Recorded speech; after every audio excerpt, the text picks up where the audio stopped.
한국의 97년도에 IMF 때에 많은 기업들이 망했습니다. 수많은 기업들이 망했는데 중소기업뿐만 아니라 대기업 같은 경우도 망했습니다. 수많은 사람들이 자살하고 수많은 가정이 파탄나고 그렇게 완전히 난리가 났습니다. 그렇게 어떤 회사는 망하는데 그러면 다른 회사는 괜찮느냐? 또 그 가운데서 잘 되는 회사도 있었습니다. 남은 죽어나고 남은 힘들어 망하는데 어떤 회사들은 점점 더 잘 되는 거예요. 저희 집사람이 다녔던 그 회사가 바로 그 중에 하나였습니다. 그 회사 IMF 전에는 정말 빚이 많아가지고 주불지흥했는데 IMF 오니까 살아난 거예요. 기회가 생긴 거예요. 물건이 막 팔리기 시작하고 일본 물건이 원래 비싸가지고 IMF 전에는 뭐 일본 물건을 사가지고 했는데 회사들이 전부 다 예산을 줄이느라고 한국 물건을 사기 시작한 거예요. 딱 그때 기회를 잡아가지고 그렇게 잘 됐습니다. 세상에 이렇게 경제적인 위기가 한 번씩 겪고 나면 많은 회사들은 문 닫고 많은 회사들은 오히려 살아나게 됩니다. 원래 코로나 사태 이거도 마찬가지입니다. 많은 회사들은 망했는데 또 많은 회사들이 또 살아나게 되는 거예요. 특별히 이제 제4차 산업시대라고 그럽니다. 제4차 산업시대가 이제 한 10년, 빨라야 6년, 한 10년이면 4차 산업시대 오겠다라고 생각을 했는데 코로나 때문에 6개월 만에 왔대요, 이미. 다 뭐 4차 산업시대가 이런 거래요. 지금 살고 있는 거. 학교 안 다니고 그냥 집에서 인터넷으로 강의 듣고 물건도 나가 사지도 않고 그냥 인터넷으로 신청하고 뭐 쇼핑 뭐 다 똑같습니다. 뭐 심지어 예배도 뭐 인터넷으로 드리고 하고 그래 이게 4차 산업시대랍니다. 사람 그냥 뭐 시간도 많고 공간적인 여유도 있고 언제나 어디서나 뭐 휴대폰 켜면 사람들하고 다 커뮤니케이션이 되고 그리고 전통적인 직종이 다 없어지고 그렇대요. 그런데 여기에서 죽는 사람이 있고 살아남는 사람이 있습니다. 하나님의 심판이 꼭 그런 것이라고 여겨집니다. 심판은 의인들에게도 주어지고 악인들에게도 주어집니다. 하나님의 심판은 심판이라는 말 자체가 중성입니다. 심판이라는 말 자체가 중성입니다. 근데 왜 그것이 우리들에게 부정적인 이미지로 다가오느냐? 심판이라는 말 자체가 심판에 견딜 수 있는 사람들이 얼마 없기 때문에 대부분 하나님이 심판하시면 다 벌 받아야 되기 때문에 심판 자체가 부정적인 단어로 다가오는 것이지 사실은 심판 자체는 원래는 중성적인 단어입니다. 다 심판을 받아야 되는 거예요. 아멘입니까? 네, 사람이 죽는 것은 정한 것이로되 그 후에 심판이 있으리니 다 심판이 있는 거예요. 그런데 그 심판에 살아남는 자가 있고 망하는 자가 있는 것입니다. 이 자리에 계시는 여러분은 심판을 겪고 나면 오히려 더 풍성해지고 더 살아남을 수 있는 그런 은혜가 있기를 주님의 이름으로 축원합니다.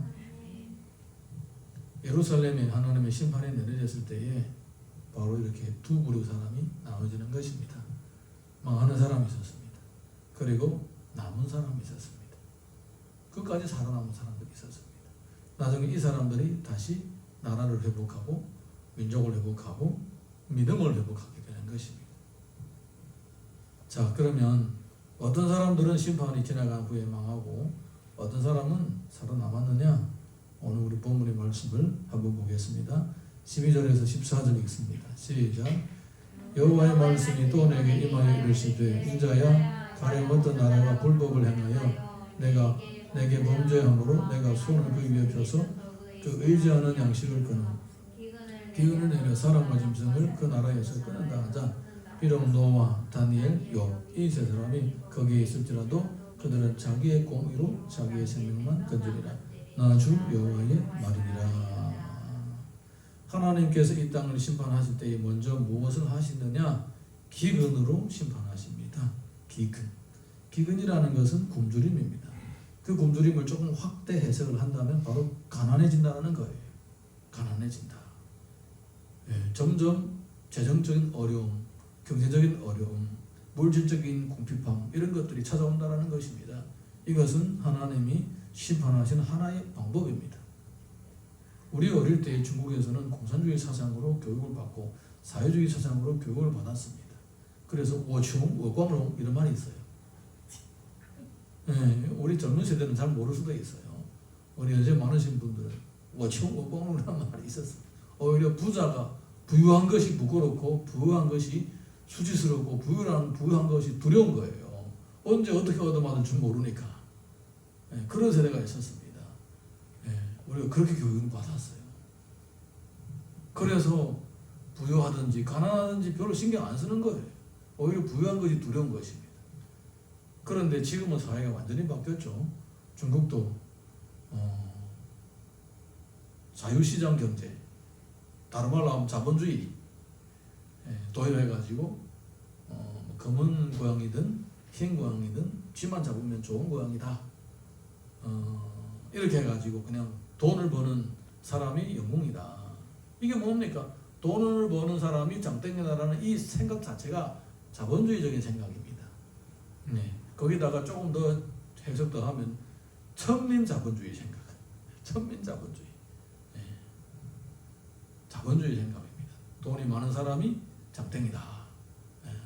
그래서 미국 정치는 누가 하느냐? 돈 많은 사람들이 하는 거예요. 돈 없으면 정치 못합니다. 네. 그렇게 바뀌어가고 있는 거예요.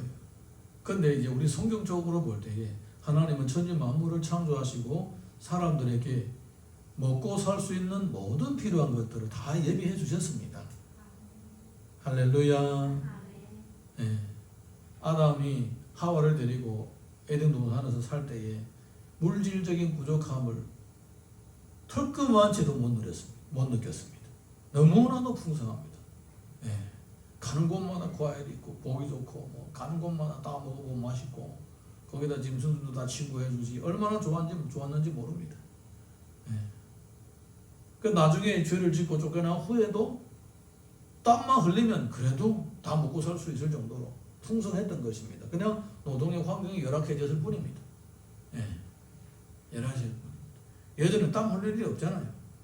에덴 동산의 숲이 쫙 우거지니까 햇빛도 잘 안 비치잖아요. 그들도 많고 돌아다녀도 어디 햇빛이 비칠 일도 없고 강도 흐르고 이러니까 시원하고 더울 일도 없어요. 그런데 인도가 쫓겨나니까 풀도 잘 안 나고 나무도 별로 없고 이러다 보니까 햇빛 쪼이면 뜨거운 거예요. 일하면 조금 움직이면 땀 나는 거예요. 죄를 지은 후에 비록 노동의 환경은 굉장히 열악해졌지만 그래도 사람은 조금만 움직이면 그래도 먹고 사는 거예요. 하나님의 그 축복이 완전히 다 거둬간 거 아닙니다. 그래서 사람이 먹고 살 수 있도록 하나님께서 다 준비해 놓으신 것입니다. 할렐루야. 예. 그래서 가난은 저주라는 말이 맞는 거예요. 가난은 저주다. 예. 가난은 저주다. 저는 옛날에 그렇게 생각하지 않았는데 후에 나중에 알고 보니까 가난은 저주인 거예요, 사실. 예. 사람이 가난하면 가난한 이유가 다 있더라고요. 부유한 것도 부유한 이유가 다 있더라고요. 그래서 저는 그런 성경적인 이 축복관을 물질관을 깨닫고 난 후에 나는 이 가난을 벗어나야 되겠지. 지금까지도 일을 안 물고 기도하고 있습니다. 예. 나가서 돈 벌 수는 없고 하나님께서 축복해 주셔서 어떤 방법을 통해서든지 나한테 물질을 많이 주셔가지고 이 가난의 때를 확 벗어버리려고 애를 쓰고 있는 거예요. 예. 가난은 좋은 것이 아닙니다. 가난은 때로는 하나님의 심판의 결과이기도 합니다. 사랑하는 성도 여러분, 그런데 어느 정도 가난하냐? 굶어 죽을 정도까지 가난하다는 거예요. 굶을 정도까지, 죽을 정도까지. 그런데 그 가운데 어떤 사람이 살아남느냐? 노아와 다니엘과 욥 같은 이런 사람들이 살아남는 거예요. 가족들은 못 구한다는 겁니다. 예, 자기만 구한다는 겁니다. 그만큼 하나님의 심판은 참혹하고 그만큼 하나님의 심판은 지극히 개인적이라는 것입니다. 나하고 관계가 친한 사람 한둘 데리고 심판을 면하면 안 됩니까? 하나님은 그 사람조차도 하나님의 공의로 판단을 해보시고 아니면 아닌 거예요. 하나님 앞에서 믿음은 하나님과 나와의 1대1의 관계입니다. 반드시 기억하시기 바랍니다. 예, 마누라 따라 천국 가는 일이 없고 남편 따라 천국 갈 수 있는 일이 없습니다. 천국 가는 것은 내 믿음으로 가는 것입니다. 이 땅에 살아가는 동안도 마찬가지입니다. 하나님께서 우리 각 사람에게 복을 주셨습니다. 나에게 주신 분복이 따로 있는 거예요. 누리고 못 누리고 그것은 누구 때문이 아니라 나 때문인 거예요. 잘 돼도 내가 잘해서 잘 되는 것이고 못 돼도 내가 못해서 못 되는 거예요. 누구를 원망할 필요도 없고 물론 주변에 있는 사람들 많이 도와주죠. 우리 잘 될 때에는 많은 사람들 많이 도와줍니다. 그래도 가장 먼저 내게 복이 주어진 거예요. 할렐루야. 내가 만약에 하나님 앞에 죄를 짓고 주의 뜻대로 살지 않아 봐요. 그거는 흙탕물처럼 그냥 흐려 있는 거예요. 아무래도 안 되는 거예요. 그래서 내가 주의 뜻대로 살게 되면 자연스럽게 하나님께서 우리를 복 주시게 되어 있는 것입니다. 레위기 26장 19절에서 20절 봅니다. 시작. 내가 너희의 세력으로 말미암은 교만을 꺾고 너희의 하늘을 철과 같게 하며 너희의 땅을 녹과 같게 하리니 너희의 수고가 될지라. 땅은 그 산물을 내지 아니하고 땅의 나무는 그 열매를 맺지 아니하리라. 먹을 게 없는 거예요. 하늘이 쇠가 되어버린 거예요. 땅에는 소산물이 나지 않는 거예요. 열매가 맺지 않는 거예요. 그러니까 여러분, 과학이 아무리 발달하고 사회가 아무리 진보해도 땅에서 양식이 나지 않으면 끝나는 거예요. 이렇게 나라가 발달해도 똑똑한 정치인들은 항상 뭐에 신경 쓰느냐? 양식에 신경을 쓰는 거예요. 스마트폰 이거 아무리 비싼 거 가지고 있어도 양식이 없으면 무슨 쓸데있습니까? 씹어 먹습니까 이거? 이게 소화됩니까? 씹어 먹어도? 전혀 도움이 안 되죠. 사람은 가장 기본이고 가장 근본적인 문제가 바로 먹고 사는 문제입니다. 그래서 예수님도 우리를 보고 일용할 양식을 위해서 기도하라고 합니다. 겉으로 보니 물질적인 이런 것들은 번영이고 발전이고 이럴 수도 있겠지만 그렇지만은 그게 근본적인 문제가 아닙니다. 그래서 가장 망하지 않는 산업 중에 하나가 뭐냐? 바로 음식업. 음식을 잘 만들어 팔 수 있는 사람들은 망하지 않습니다. 이렇게 이 코로나가 이렇게 잘 안 돼도 코로나 때문에 식당들이 많이 문다고 이럴지라도 잘 되는 사람들은 잘 되더라고요. 지난번에 우리 집사람하고 저 어디 가다가 길 옆에 명태집인가 있어요. 명태집. 오래전부터 먹고 싶다고 그러더라고요. 한번 가자고 그러더라고요. 그래서 갔어요. 사람이 그렇게 많아요. 왔다 가고 바글바글해요. 그렇게 잘 돼요. 비싸지도 않아요. 가격도 저렴하고 갈 때에 주스까지 한 팩을 주더라고요. 입맛이 내라고. 그렇게 잘 돼요. 잘 되는 사람은 잘 되는 이유가 있고 안 되는 사람은 안 되는 이유가 있는 거예요. 그 왜 그러냐? 궁극적으로 따져보게 되면 하나님과의 관계가 우리 인생의 모든 앞날을 결정하는 것입니다. 심지어 예수님을 믿지 않는 사람들도 느부갓네살 같은 경우에는 우상 숭배하는 사람이고 하나님을 잘 믿는 다니엘의 친구들을 죽이려고까지도 하는 사람이었는데 그 사람이 자기도 모르게 하나님의 일꾼으로 하나님의 종으로 쓰임받게 되는 거예요. 그래서 하나님 그를 높여주시는 것입니다.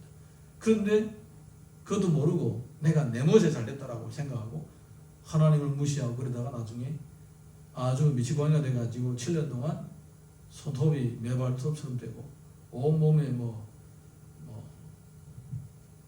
머리가 자라가 독수리 머리처럼 되고 그렇게 7년 동안 살다가 나중에 제정신이 돌아와가지고 주를 경외하게 되죠.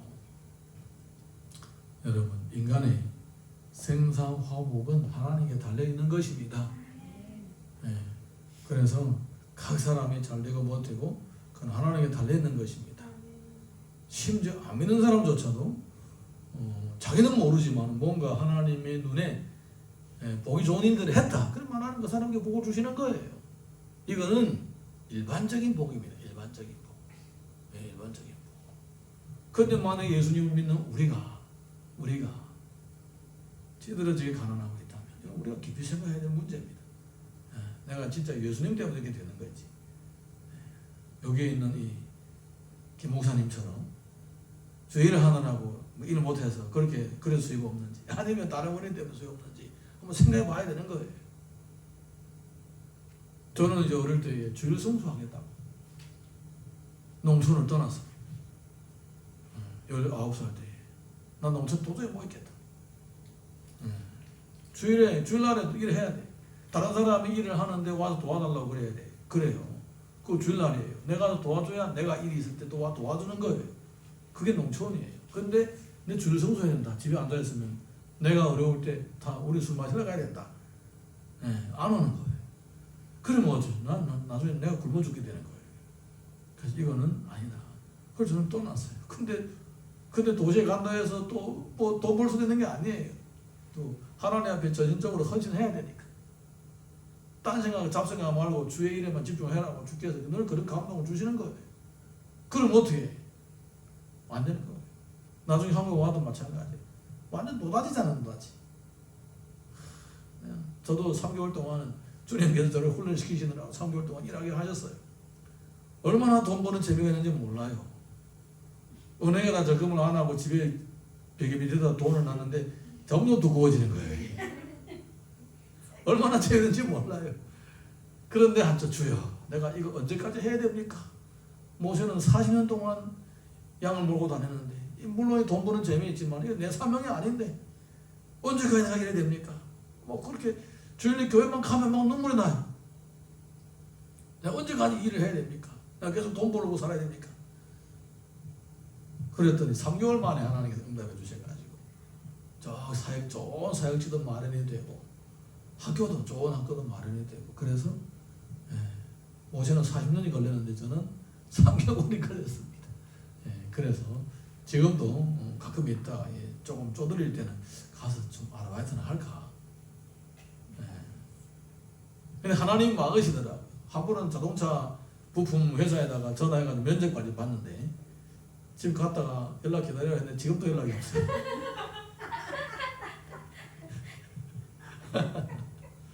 그리고 후에 여기 이사 왔을 때, 개척교회 하면서 여기 이사 왔을 때 한 번은 또 전화를 했어요. 전화를 해가지고 내 일자리를 찾는다고. 어떤 일자리를 찾냐고. 주 5일 근무제. 그러더니 그 사람 화를 내더라고. 한국에 왔으면 돈을 꾸준하게 어디가 처박혀 벌지 뭐 놀면서 하려고 하냐고. 야단을 맞고, 안 믿는 사람한테 야단을 맞고, 그리고 알았다고 그냥 끊었어요. 저는 주님 때문에 어쩔 수 없이 그냥 있는 걸로 만족해야 됩니다. 은사가 그게 아니니까. 근데 돈 버는 은사가 있는 사람들이 있어요. 근데 이런 사람들은 하나님을 경외하면 완전 대박 나는 거예요. 대박 나는 거예요. 이런 사람들은. 그런데 은사가 있다고 하더라도, 돈 벌 수 있는 능력이 있다고 하더라도 하나님과의 관계가 껄끄러워지고 하나님의 심판을 하시게 되면 그 사람은 이제 망하는 거예요. 그래서 모든 잘되고 못되고는 나에게 달려있다. 욥기 24장 9절에서 11절 봅니다. 시작. 어떤 사람은 고아를 어머니의 품에서 빼앗으며 가난한 자의 옷을 골목 저금으로 그들이 옷이 없어 벌거벗고 다니며 곡식 이삭을 나르는 굶주리고 그 사람들이 담 사이에 기름을 짜며 목말라하면서 술투를 밟느니라. 이런 얘기입니다. 농사를 하는데 곡식을 터는데 배고픈 거예요. 먹을 곡식이 없는 거예요. 옥물에 가서 물을 기는데 마실 물이 없는 거예요. 기름틀에서 기름을 짜는데 먹지도 못하는 거예요. 그래서 땅에서 열매를 거두기는 하는데 내가 먹지도 못하는 거예요. 이렇게 하나님께서 아주 인생을, 하나님을 거역하는 인생을 고달프게 하시는 거예요. 보기는 보는데 만지기는 만지는데 자기 소유로 만들지 못하는 거예요. 예. 이런 고통이 따른다라는 거예요. 왜 예수님 믿는 우리들이 이렇게 살아야 되겠습니까? 예. 안 되겠죠? 예. 이사야서 5장 13절 보겠습니다. 시작. 그러므로 내 백성이 무지함으로 말미암아 사로잡힐 것이요 그들이 귀한 자는 굶주릴 것이요 무리는 목마를 것이라. 오늘 하나님과 관계가 깨지면 이렇게 가난이, 영적인 가난이뿐만 아니라 실제적인 가난이 찾아온다는 것입니다. 저는 우리 집이 왜 이렇게 잘 안 됐는지 후에 생각해 보니까 저희 아버지가 사람 마음도 후하고 재간도 많은데 뭐가 문제냐, 어릴 때부터 우리를 데리고 점도 치고 설 때마다 제사를 드렸습니다. 네. 그래서 우리가 참, 난 어릴 때 철을 몰라서 그러는데 진짜 하나님이 싫어하는 일들을 많이 했구나 생각했습니다. 여러분, 우리가 알든 모르든 하나님이 좋아하시는 일을 하게 되면 이 일반적인 보편적인 복은 다 얻는 거예요. 네. 특별히 우리 예수님 믿는 사람들 더욱 주님을 잘 믿고 경건하게 신앙생활을 함으로써 또 재물의 복도 풍부하고 넉넉해서 더 열심히 하나님을 섬길 수 있기를 예수님 이름으로 축복합니다. 자, 우리 이어서 오늘 본문의 말씀 15절에서 16절 읽습니다. 시작. 가령 내가 사나운 짐승을 그 땅에 다니게 하려며 그 땅을 황폐하게 하여 사람에게 짐승 때문에 능히 다니지 못하게 한다 하자. 비록 이 세 사람이 거기에 있을지라도 나의 삶을 두고 맹세하노니 그들도 자녀는 건지지 못하고 자기만 건지겠고 그 땅은 황폐하리라. 주 여호와의 말씀입니다. 하나님의 심판으로 인해서 사람이 살던 번화로운 도시가 황무지가 된다는 것입니다. 그 황무지가 되는 가운데서, 아주 잿더미가 되는 가운데서 누구만 살아남느냐? 노아와 욥과 다니엘과 같은 사람들이 살아남는다는 겁니다. 그러면 그들 가족들도 살아남지 못한다는 겁니다. 뭡니까? 철저하게 신앙은 하나님과 나와의 1대1의 관계입니다. 누구도 중간에 개입을 못하는 거예요. 자, 이어서 오늘 본문의 말씀 17절 18절 봅니다. 시작. 가령 내가 칼이 그 땅에 임하게 하고 명령하기를 칼아 그 땅에 돌아다니라 하고 내가 사람과 짐승을 거기에서 끊는다 하자. 비록 이 세 사람이 거기에 있을지라도 나의 삶을 두고 맹세하노니 그들도 자녀는 건지지 못하고 자기만 건지리라. 나 주 여호와의 말씀이니라. 첫 번째 하나님의 심판의 방법은 기근이고, 두 번째는 황폐하게 하는 것입니다. 세 번째는 바로 전쟁입니다. 전쟁도 하나님의 심판의 하나의 방법입니다. 하나님의 뜻을 거스르는 세대에는 싸움과 전쟁 끊이지 않습니다. 항상 있습니다. 우리 중국의 역사, 저는 역사를 좋아해서 중국의 역사를 어릴 때부터 연말로 되어 있는 역사책도 많이 보고 만화로 되어 있는 것도 많이 보고 직접 책을 읽기도 했습니다만은 그 악한 왕들은 반드시 전쟁이 일어나는 거예요. 내란이 아니면 외환. 어쨌든 전쟁 때문에 나라가 망하고 세대 교체를 하게 되더라고요. 뭐 중국만 그렇게 했습니까? 세상에 어디에 안 그렇습니까? 다 그렇더라고요.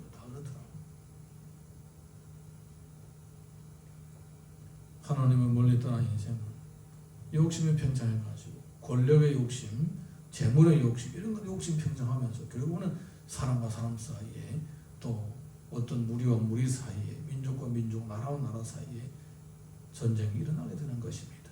그 전쟁 가운데 사람들이 많이 죽죠. 제가 삼국지를 좋아해서 삼국지를 3번이나 읽어봤습니다. 예전에 책이 있어서 다 했었어요. 삼국지 뭐 수호전 책 다 했었는데 중국에서 두고 와서 지금 다 없어졌지만 다 했었어요. 나중에 그 역사적인 자료를 보니까 삼국지에 그 세 나라가 중국에서 싸웠는데 그 세 나라가 끝나고 나중에 사마의 아들이 진나라를 세운 다음에 중국의 인구가 얼마 남았느냐? 10분의 1이 남았대요. 10분의 1이. 그래서 땅이 황폐되고 지역들이 황폐되니까 북쪽에 있는 소수민족들이 그냥 쳐들어온 거예요. 그래서 그 당시 중국 북쪽은 전부 다 유목민족들이 차지하고 장강 남쪽만 한족들이 차지했던 거예요. 사람이 없으니까. 그냥 쳐들어와도 벌판에 사람 없으니까 다 자기 땅으로 차지하고 소 풀어놓고 양 풀어놓는 거예요. 그랬던 거예요. 당나라 때도 마찬가지예요. 당나라 때도. 당나라 때에 내란이 일어나가지고 중국 북쪽이 다 절단났잖아요. 그래서 나중에 송나라가 남쪽에 요만하게 조금 남아있는 거예요. 전쟁은 하나님의 심판의 방법입니다. 범죄한 나라와 민족을 향한 하나님의 저주입니다. 그런데 누가 살아남느냐? 저는 그 중국의 수많은 역사들을 보면서 그렇게 10명 중에 9명이 죽고 1명이 살아남는 꼴로 전쟁으로 많이 죽었고 어떨 때는 온역, 전염병이 나가지고 사람들이 그냥 싹쓸이 했는데도 불구하고 어떤 데는 동네 자체가 없어졌대요. 막 이럴 정도로. 그런데 우리 부모, 우리 할아버지, 우리 조상들이 살아남아가지고 지금까지 내가 태어났다는 게 정말 대단한 게 아닙니까? 그 사람들이 전염병이 안 죽고 전쟁에 안 죽고 하나님 믿지도 않으면서 수많은 심판 가운데서 살아남아가지고 나를 낳겠다는 거, 이거 얼마나 놀라운 축복인지 모릅니다. 그래서 너무너무나도 감사한 거예요. 19절에서 20절 본문 19절에서 20절 보겠습니다. 시작. 전염병을 내려 죽임으로 내 분노를 그 위에 쏟아 사람과 짐승을 거기에서 끊는다 하자. 비록 노아와 다니엘, 욥이 거기 있을지라도 나의 삶을 두고 맹세하노니 그들도 장애는 건지지 못하고 자기의 공의로 자기의 생명만 건지리라 주 여호와의 말씀이라. 유럽에 흑사병이 돌 때에 3분의 2가 죽었대요. 3분의 2. 그렇게 많이 죽었습니다. 전염병. 그런데 누가만 살아났느냐? 노아와 다니엘과 욥 같은 이런 사람들만 살아남는다는 거예요. 오늘 우리가 읽었던 내용들 보게 되면 하나님이 이 땅을 심판하는 4가지 방법을 얘기하는 것입니다. 첫째, 기근, 굶주림이, 물질적인 가난함이 찾아오게 되는 거예요. 나중에 굶어 죽게 되는 거예요. 너무나도 가난해가지고 굶어 죽게 되는 거예요. 두 번째, 황무지가 되는 거예요. 황폐하는 거예요. 황무지가 되는 거예요. 짐승들이 우글거리게 되는 거예요. 세 번째, 전쟁. 네 번째, 온양, 전염병. 여러분 지금 전 세계 자체가 전염병으로 꽁꽁 묶여 있죠. 네 번째까지 왔습니다. 이제는 어떤 일이 발생하겠습니까? 하나님을 경외하는 사람만 살아남게 되는 거예요. 할렐루야. 자, 우리 이어서 21절에서 쭉 23절까지 읽어봅니다. 시작. 주 여호와께서 이같이 이르시되 내가 나의 4가지 중한 벌 곧 칼과 기근과 사나운 짐승과 전염병을 예루살렘에 함께 내려 사람과 짐승을 그 중에서 끊으리니 그 해가 더욱 심히 사지 아니하겠느냐? 그러나 그 가운데에 피하는 자가 남아있어 끌려 나오리니 곧 자녀들이라. 그들이 너희에게로 나오리니 너희가 그 행동과 소행을 보면 내가 예루살렘에 내린 재앙 곧 그 내린 모든 일에 대하여 너희가 위로를 받을 것이라. 너희가 행동과 그 소행을 볼 때에 그들에 의하여 위로를 받고 내가 예루살렘에서 행한 모든 일이 이유 없이 한 것이 아닌 줄 알리라. 주 여호와의 말씀입니다. 다 죽은 줄 알았는데 보니까 살아남은 아이들이 있다는 거예요. 아주 어린 철없는 아이들이, 그들이 살아남아가지고 나중에 성인이 되어서 어른이 되어서 돌아오더라는 겁니다. 그래서 그것이 위로가 된다, 그 얘기입니다. 사랑하는 성도 여러분, 하나님은 항상 이렇게 하나님의 나라를 부흥시킬 불씨와 같은 사람들을 남겨두시는 것입니다. 저는 우리 교회가 이와 같이 하나님의 나라의 불씨를 만들어낼 수 있는 교회가 될 수 있기를 예수님 이름으로 축복합니다. 아멘. 민수기 23장 19절 보게 되면 이런 내용이 있습니다. 시작. 하나님은 사람이 아니시니 거짓말을 하지 않으시고 인생이 아니시니 후회가 없으시도다. 오직 말씀하신 바를 행하지 않으시며 하신 말씀을 실행하지 않으시리라. 하나님은 심판하신다고 하셨으니까 반드시 하십니다. 반드시 하십니다. 그래서 이 가운데서 하나님을 대적하고 하나님을 공격하고 교회를 핍박하는 이런 사람들은 결국은 아마 혼나지 않을까 이런 생각을 한번 합니다.